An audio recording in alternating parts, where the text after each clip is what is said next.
A very good morning, I bid Supanchu. My name is Izzeti Azanisha. Ini adalah tajuk group kami, iaitu Asthma. That is our group members. First of all, I will explain about our objective. At the end of this lecture, you will be able to define of asthma, type of asthma based on scenario, explain symptoms of asthma, factor that affects patient asthma, explain the treatment for asthma, explain of nursing intervention, and the last one is conclusion. So first of all, saya akan terangkan our scenario of this topic. Nama pesakit adalah Hakim bin Kamirul. Hakim berumur 13 tahun. Dia adalah anak keempat daripada 5 adik-beradik. Pada tahun awal masa kecilnya, dia adalah anak yang sihat dan tidak mempunyai penyakit keturunan. Pak Kamirul, iaitu bapa kepada Hakim, adalah pesakit asma. Jadi anak pertamanya mendapat asma. Hakim sering pergi dengan motosikal ke sekolah dan melalui jalan raya yang sesak. Hakim tidak boleh berada dekat dengan rambut binatang peliharaan kerana dia mudah bersin dan kemudian menjadi sesama. Dia juga seorang perokok dan dia seorang penggemar makan makanan segera seperti burger, pizza, mi dan lain-lain. Tetapi dia mempunyai alahan terhadap makanan lauk dan juga kekacang. Oleh kerana dia tidak mengamalkan pemakanan yang sihat, Hakim dikategorikan sebagai obes. Tidak lama kemudian, dia mula mengalami gejala awal tetapi tidak terus ke hospital. Tidak lama selepas itu, gejala Hakim bertambah buruk dan dia dibawa ke hospital oleh Pak Kamirul iaitu bapanya untuk mendapatkan rawatan. So, apa cara jururawat dapat menerangkannya kepada Hakim? Okey. Assalamualaikum Hakim. Saya Azanisha, Hakim boleh panggil saya Isha. Saya merupakan seorang pelajar diploma kejururawatan tahun 1. So, Hakim apa khabar hari ni? Hakim ada rasa sakit kat mana-mana tak? Atau Hakim ada rasa tak selesa untuk bernafas? Okey, tak ada ya? Okey, Hakim, selepas saya baca folder Hakim, saya dapati Hakim ni seorang penghidap penyakit asma. Okey, Hakim, sebenarnya tujuan saya ke sini, saya nak memberi sedikit pendidikan kepada Hakim tentang penyakit Hakim iaitu asma untuk Hakim lebih tahu dan faham apa sebenarnya penyakit yang Hakim hadapi sekarang ni. Okey, mula-mula untuk pengetahuan Hakim, asma ni adalah penyakit yang disebabkan oleh penyempitan pada salur pernafasan Hakim ataupun pada salur pernafasan seseorang yang disebabkan oleh kekurangan oksigen atau sebab-sebab yang lain yang dialami oleh seseorang individu. Okey. Saya pada awalnya saya akan menjelaskan kepada Hakim faktor Hakim mendapat penyakit asma ni untuk Hakim lebih faham dan untuk Hakim lebih tahu dengan jelas lagi apa itu asma, iaitu penyakit yang Hakim hadapi sekarang. Okey. Pertama sekali, penyakit asma ni adalah disebabkan oleh Hakim sentiasa terdedah kepada asap kenderaan dan juga rambut atau bulu binatang ataupun bulu haiwan yang merupakan faktor utama seseorang itu untuk mendapat asma, untuk mendapat risiko yang boleh menyebabkan penyakit asma. Okey, Hakim. Dan seterusnya, pengambilan makanan yang tidak sihat seperti makanan segera, dia adalah sebenarnya dia adalah sangat tidak baik kepada seseorang itu kerana ia akan membawa kepada penyakit, ia akan membawa kepada obes ataupun obesity. Dan untuk pengetahuan Hakim, Obesiti juga merupakan salah satu faktor utama seseorang itu mendapat risiko yang tinggi untuk menghidap penyakit asma. Dan sekarang saya akan menjelaskan kepada hakim gejala yang hakim sering lakukan ataupun gejala yang hakim hadapi seperti bersin dan sesama apabila terdedah kepada yang tidak baik seperti terdedah kepada asap kenderaan, terdedah kepada bulu-bulu haiwan dan seterusnya. Antara gejala lain, hakim mempunyai alahan terhadap makanan lauk dan juga kekacang. Kalau hakim nak tahu tu sebenarnya merupakan gejala awal yang ditunjukkan oleh badan hakim sendiri yang menunjukkan atau yang memberi sign kepada hakim yang memberikan sign kepada hakim kerana hakim adalah berisiko untuk mendapat atau telah mendapat penyakit asma sebenarnya. Okey. Dan itu saja daripada saya. Rakan saya akan menyambung pendidikan kesihatan, sedikit lagi pendidikan kesihatan yang akan diberikan kepada hakim. Okey hakim, Assalamualaikum dan terima kasih kerana memberi kerjasama. Semoga hakim cepat sembuh ya. Terima kasih. Hai, nama saya Nur Anis binti bin Azrain. Jadi saya akan terangkan mengenai edak onset asma dan simptom asma. Okey, edak onset asma.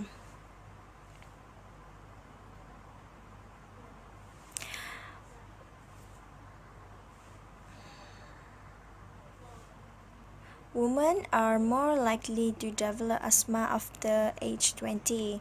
Obesity appears to significantly increase the risk of developing asthma as an adult. Individuals who had asthma as a child may see asthma recur later in life. Okey, kebiasaannya wanita yang akan menghadapi dengan masalah asma ni selepas usia 20 tahun. Obesiti juga faktor yang menyebabkan risiko seseorang itu menghadapi asma, dan asma semasa kanak-kanak juga akan menyebabkan seseorang itu akan menghadapi asma di waktu dia usia dewasa. Okey, seperti hakim ni, dia seorang lelaki dan dia menghadapi dengan masalah asma di waktu berusia 13 tahun. Dan walaupun dia tak ada masalah asma semasa kecil, tapi hakim ada masalah asma sewaktu usia 13 tahun ni, usia edak onset asma lah. Dan salah satu sebab yang menyebabkan hakim ni ada masalah asma ni ialah obesiti. Hakim langsung tidak menjaga pemakanan dan gaya hidup yang sihat yang menyebabkan hakim menghadapi masalah asma. Okay.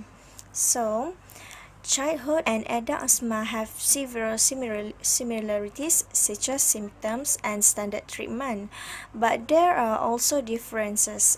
The severity of symptoms can vary in both children and adult. Okay. Childhood dengan edak asma ni ada beberapa persamaan. Contohnya symptoms dan rawatan yang diberikan. Tetapi terdapat juga perbezaannya. Okey. Asthma that develops in childhood often involve symptoms that come and go. In adult onset asthma, symptoms are more likely to be persistent and less well controlled. Okey, asma yang meningkat pada kanak-kanak, pada usia kanak-kanak ni, melibatkan simptoms yang datang dan pergi. Okey, asma yang datang waktu kanak-kanak ni bukannya berterusan. Dia kadang-kadang ada, kadang-kadang tak ada simptoms dia tu. Dia macam datang dengan tiba-tiba. Tapi adult onset asma ni simptoms dia lebih berterusan dan agak susah untuk dikawal sebab simptoms dia ni akan berterusan. Ada yang menyebabkan walaupun dah lakukan rawatan tapi nak kontrol simptom asma ni agak sukar. Okay. Adults that develop asthma may have faster lung function decline than children. Adults, especially by middle age, may have stiffening of the chest wall, which can make treating asthma more difficult. Okay. Orang dewasa ni yang ada asma, kebiasaannya fungsi peparu ni lebih merosot lah daripada kanak-kanak. Lebih-lebih lagi di usia pertengahan tahun yang berkemungkinan ada dinding peparu yang keras dan menyebabkan rawatan asma ni menjadi semakin sukar dan sulit untuk dikawal. Okey. Walaupun hakim ni baru saja menghadapi dengan masalah asma, tapi hakim perlu mendapatkan rawatan dengan segera sebab hakim tidak mempedulikan simptom yang awal ada pada diri dia. Walaupun dia sepatutnya berjumpa dengan doktor secepat yang mungkin apabila terdapat simptom yang ada pada diri dia di awal dia menghadapi asma ni. Okay, jadi kita nak lihat apakah simptom yang ada pada hakim di awal-awal dia menghadapi asma ni.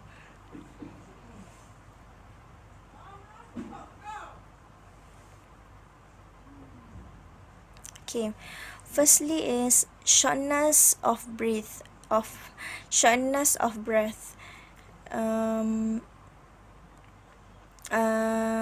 Hakim berkemungkinan ada rasa macam sukar bernafas.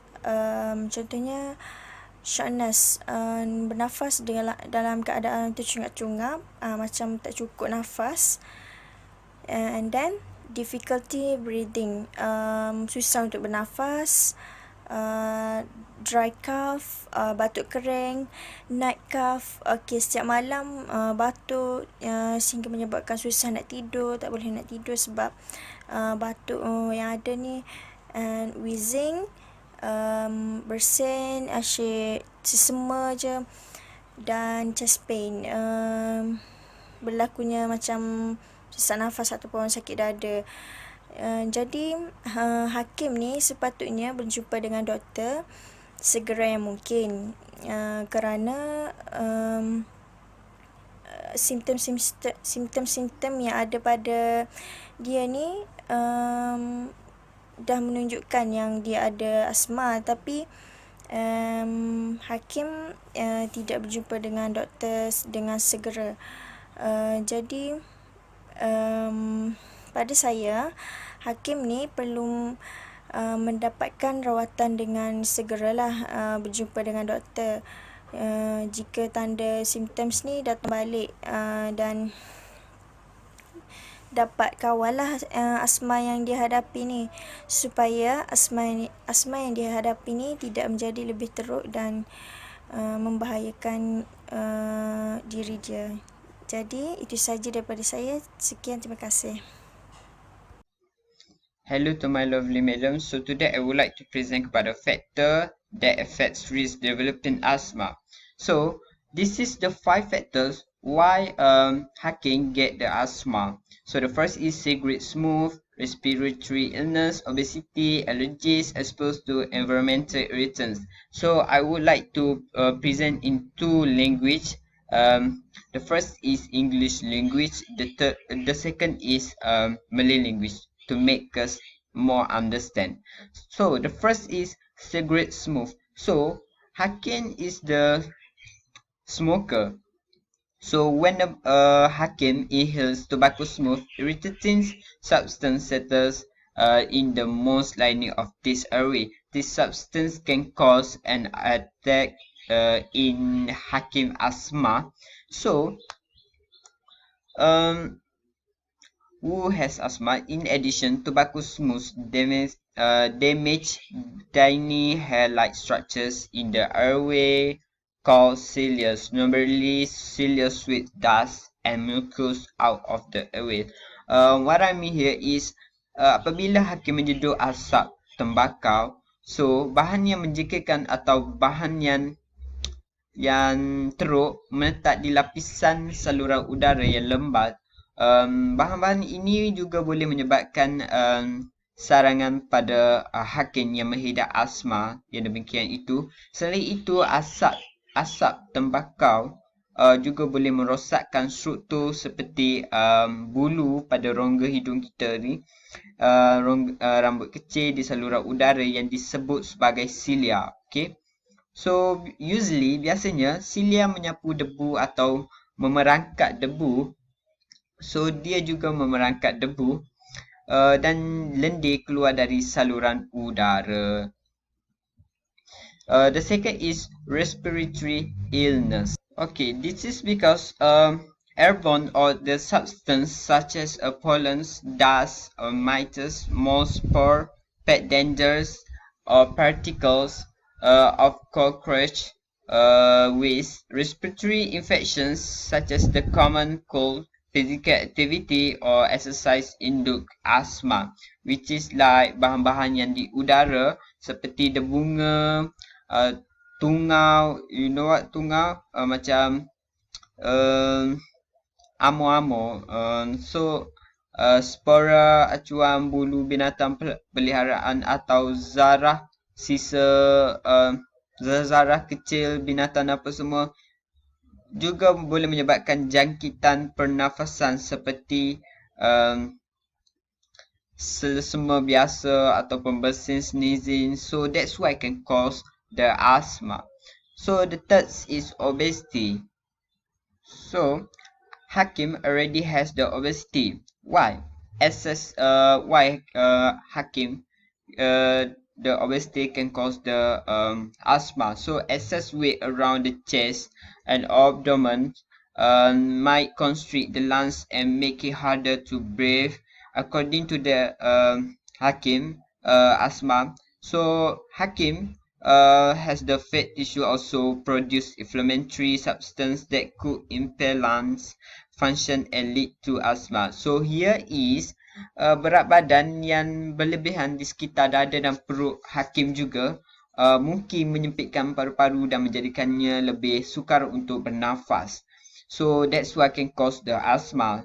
So tisu lemak juga menghasilkan bahan keradangan yang boleh merosakkan function atau fungsi paru-paru dan menyebabkan Hakim mendapat asma yang teruk. So the third is allergies. Why allergies can cause the asthma? So when the Hakim has the allergies come into the contact with allergens, their immune systems attack the allergens the same way they would bacteria or virus. This often leads to watery eyes, runny nose, and coughing. It can also cause a flare-up of asthma symptoms. Apabila Hakim mengalami alergi bersentuhan dengan allergen, sistem kekebalan tubuh mereka menyerang allergen dengan cara yang sama seperti bakteria atau virus. Ini sering menyebabkan mata berair, hidung berair dan batuk, bersin dan semuanya. Ia juga boleh menyebabkan timbulnya gejala asma. So the last is exposed to the environmental irritants. Because the pollutants might act as an inciter or trigger leading to an asthma attack in an individual with hyperresponsive airways. The pollutants can exacerbate pre-existing airway inflammations, leading to increased airway leading to increased airway hyperresponsiveness which may persist after exposure ends. So, bahan pencemar mungkin bertindak sebagai penghasut atau pencetus yang menyebabkan serangan asma kepada hakim dengan saluran udara yang responsif hyper. So, bahan pencemar dapat merosakkan keradangan saluran atau menjadikannya lebih buruk saluran udara yang sudah ada. So, yang menyebabkan peningkatan responsif saluran udara yang mungkin berterusan setelah pendedahan berakhir. So, that's why can cause of the asthma. So, that's why hakim has the asthma. So, that's all from me. I hope you can enjoy my slide. So, I hope the madam in a good condition. Hi, I'm Anisha. Today I would like to present about treatment for patient asthma that is hakim. Now, okay, kat sini ada 6 isi atau 6 rawatan yang boleh hakim lakukan di rumah. Yang pertama ialah wear a mask if the environment not clean. Okay, sebab hakim masih bersekolah dan pergi ke sekolah menaiki motosikal dan melalui jalan raya yang penuh dengan kenderaan, asap-asap kenderaan. Oleh itu, hakim kena pakai mask agar asap-asap kenderaan, habuk ataupun jerebu tidak masuk, udara-udara atau benda asing yang ada pada jerebu itu semua tidak masuk ke dalam saluran pernafasan yang menyebabkan hakim boleh sesak nafas. Oleh itu, hakim digalakkan untuk pakai mask setiap kali hakim keluar dan melihat persekitaran tu kotor. Okay, yang kedua ialah reduce the intake of oily and fatty food. Sebab hakim jenis yang suka makan makanan yang fast food macam burger, mi tu dan banyak minyak, ianya tidak elok untuk kesihatan dan badan hakim. Jadi hakim digalakkan untuk mengurangkan pengambilan makanan ni dan perbanyakkan ambil makanan yang berkhasiat macam sayur-sayuran, buah-buahan dan macam-macam roti atau apa-apa. Asalkan makanan tersebut ialah makanan yang memberi nutrien ataupun kesihatan kepada diri hakim. Yang ketiga ialah do a simple physical activity, do not exceed your limit. Sebab hakim dah dikategorikan sebagai obesity dan kurang dalam melakukan aktiviti-aktiviti fizikal, hakim perlulah rajinkan diri untuk lakukan senaman, namun tidak sehingga membebankan diri. Jadi hakim kena lakukan senaman dalam masa yang terhad dan mungkin hakim boleh lakukan dalam 2 kali seminggu agar obesiti ataupun berat badan hakim akan supaya turun. Kerana obes ini boleh menyebabkan pelbagai penyakit-penyakit lain datang. Okay, yang keempat ialah take the medicine prescribed by your doctor. Okay, sebab hakim baru permulaan jangkitan asma, doktor-doktor akan describe hakim iaitu ubat-ubat jenis inhaler yang seperti gambar yang telah dinyatakan di sini, iaitu jenis inhaler yang bernama salbutamol. Sekiranya penyakit asma hakim semakin tinggi atau semakin teruk, digalakkan untuk hakim cepat-cepat datang ke hospital dan mendapatkan rawatan yang selanjutnya daripada doktor. Yang kelima ialah identify your allergies to reduce your food intake. Sebab hakim juga ada alergi pada seafood dan nas, hakim tidak digalakkan untuk pengambilan makanan ni agar badan hakim sihat, tidak berlaku iritasi atau sebarang penyakit lain datang, kurangkan kesakitan kepada hakim dan tidak menyebabkan asma hakim semakin berisiko. Dan yang terakhir ialah use a good traditional treatment. Hakim boleh juga untuk melakukan rawatan-rawatan tradisional. Mungkin hakim pernah lihat dalam research Google ataupun dari sumber-sumber daripada kawan-kawan. Hakim seharusnya untuk memberitahu ibu bapa dahulu dan bertanyakan maklumat ini sahih atau tidak dengan doktor agar tidak berlakunya salah atau penyakit asma hakim jadi teruk. Jadi digalakkan untuk hakim untuk apa-apa jua yang hakim ingin lakukan atau rawatan yang ingin hakim jalankan mestilah di bawah pengawasan ibu bapa dan doktor. Okey, itu saja daripada saya. Terima kasih. Okay, so now I will be explain about nursing intervention in handling patients with asthma. Okay, so we go to the next slide. Okay, assessment. Actually, we have three steps of assessment. Okay, the first is assess the patients. Okay, bila kita assess the patient, kita boleh buat melalui dua cara, iaitu file or ask. File ni you boleh access dia punya treatment chart, dia punya medication chart, okay? Ataupun you can ask them. Okay, you boleh tanya macam mana tahap kesihatan dia, boleh tanya apa yang dia rasa selepas rawatan diberikan oleh doktor.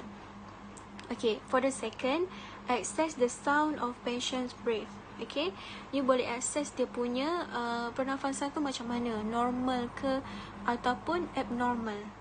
Okay, the third, access conditions of patient, whether getting better or getting worse after treatment. Okay, yang ni is very important for me because saya rasa kalau kita tak access macam mana kesihatan dia selepas treatment tu, kita takkan tahu macam mana. Okay,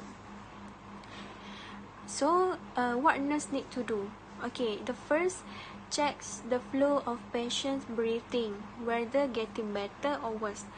Okay, so macam yang saya mention tadi, kita kena check dia punya breathing tu macam mana, normal atau abnormal. Okay, so daripada situ lah kita tahu macam mana dia punya treatment. Yang kedua, if patients find difficult to breathe, prefer patient use oxygen inhaler to prevent patient from shortness of breath. SOB lah. Okay, contohnya bila kita assess patient tu and kita tahu patient tu ada SOB, so kita mesti prefer dia untuk gunakan oxygen inhaler untuk prevent dia daripada dapat SOB, sebab SOB ni can harm the patient. Okay, the third, stop smoking, being smoke free male head, prevent the respiration system clear. Okay, seperti mana yang kita tahu, sebenarnya merokok ni berbahaya, so that's why lah kita kena macam educate dia yang merokok ni membahayakan dan dia kena stop merokok supaya dia punya respiration tu boleh berjalan dengan lancar. Okay, yang keempat, give sound education to the family members of patient. Okay, kita boleh beri education kepada dia punya family. Contohnya, kalau saya jerawat, saya akan cakap encik boleh beritahu anak encik supaya anak encik menjaga pemakanan yang seimbang, iaitu mengamalkan diet mengikut piramid. Contohnya, diet mengikut piramid ni mengikut nutrien yang diperlukan oleh badan kita seharian. Okey, contoh yang paling banyak kita kena ambil karbohidrat, dan yang paling penting kita kena elakkan alkohol, sebab alkohol ni boleh memberikan side effect yang sangat berbahaya kepada diri kita. Kita juga boleh cakap yang dia kena protect diri dia daripada persekitaran yang tidak bersih. Contohnya persekitaran yang habuk, itu juga boleh berpunca terjadinya major asthma. Okay, so itu sahaja. Sekarang kita akan pergi kepada conclusion. Okay, conclusion ni sebenarnya sikit je. Okay, asthma is one of the major chronic respiratory condition which alter the respiratory functions of the body. Okay, so the conclusion, asthma ni adalah salah satu major chronic disease, okay, yang boleh menyebabkan kita punya respiration ni terganggu, okay, dan itu